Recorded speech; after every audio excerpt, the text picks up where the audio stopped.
আসসালামু আলাইকুম দর্শক, আজ আমরা চলে আসলাম সেই ফেনী জেলার দাগনভূঞা উপজেলার লক্ষ্মীপুর গ্রামে মতিন ভাইয়ের কাছে। 2014 সালে যিনি আর্জেন্টিনার এই সমর্থক অনুযায়ী সাপোর্ট করতে গিয়ে দুর্ঘটনায় কবলিত হয়েন এবং উনি এই এই অনেক দিন পর্যন্ত চিকিৎসাধীন থাকা অবস্থায় নিজের দুইটি পা দুইটি হাত হারিয়েছেন, যাকে ভালোবেসে। আজ আমরা সেই মতিন ভাইয়ের দোকানে চলে আসলাম। মতিন ভাইয়ের আমি একজন খুব ফ্রেন্ড এবং ক্লোজ ফ্রেন্ড মতন, এবং উনি আমার খুব কাছের লোক। তাই আজকে ওনার সাথে দেখা করতে চলে আসলাম। আর আপনাদেরকে মতিন ভাইকে একটি মাহে রমজান উপলক্ষে আমার চ্যানেল নো সায়েন্স চ্যানেল থেকে একটি গিফট নিয়ে আসি ওনাকে দেওয়ার জন্য। আপনারা সবাই আমার এই ভিডিওটি দেখেন স্কিপ না করে।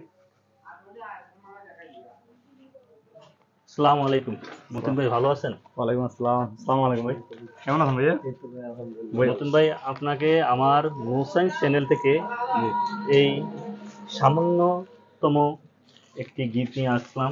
ধন্যবাদ ভাইয়া। আপনি যদি নিজের মতো করে গ্রহণ করতে পারেন। ধন্যবাদ, অবশ্যই ইনশাল্লাহ। আসলে অনেক খুশি হইলাম, অনেক দূর থেকে বাইরে আসছে আমার আমার কাছে, আমার দোকানে আসছে আসছে আসলে ভালোবাসার মানুষগুলো যখন আসলে আসে আসলে মনটা অনেক বড় হয়ে যায়। অসংখ্য ধন্যবাদ ভাইয়া।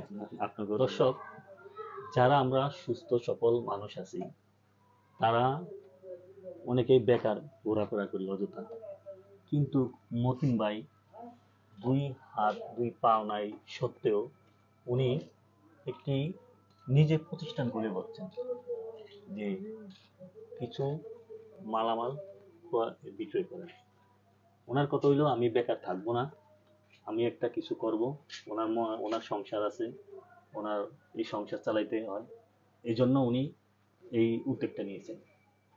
অযথা যারা যুবক আসেন, দয়া করে বলবো আপনারা ঘোরাফেরা না করে মতিন ভাইয়ের তোন দেখে অন্তত কিছু হইলে শিখেন, যেহেতু আপনাদের ভবিষ্যৎ লাইফকে আরো এগিয়ে নিতে পারেন। দর্শক, একটা কথা বলতে চাই, মতিন ভাইকে বেশি বেশি সাপোর্ট করবেন, মতিন ভাইয়ের পাশে থাকবেন। আশা করি এই মাহে রমজানে মতিন ভাইয়ের মতন আমরা অনেক লোক আছে, তাদের কাছে আমরা যাবো, আরো কি নিজেকে ভালোবাসবো। তাদেরকে মন প্রাণ দিয়ে যখন ভালোবাসবেন তখন আপনার ভালো লাগবে। আপনি যখন একটা মানুষকে ভালোবাসতে যাবেন না কিংবা শিখবেন না, তখন পেলাম আপনার এই ভালোবাসাটা আবেগটা পড়বে না। সুতরাং আমি অবশেষে এটি বলতে চাই, এই এই ধরনের ওনাদের কাছে আমরা রীতিমতো থাকব। এবং উনি একটা ইউটিউব চ্যানেল, ফেসবুক পেজ, এই কন্টেন্ট ক্রিয়েটর হিসেবে কাজ করতেছেন। ওনার এই কন্টেন্ট ক্রিয়েটর যে হওয়ার যে স্বপ্নটা, ওইটাকেও আমি সেলুট জানাই। তো সব ভালো থাকবেন, সুস্থ থাকবেন, দেখা হবে নতুন কোনো এক ভিডিওতে। আল্লাহ হাফিজ।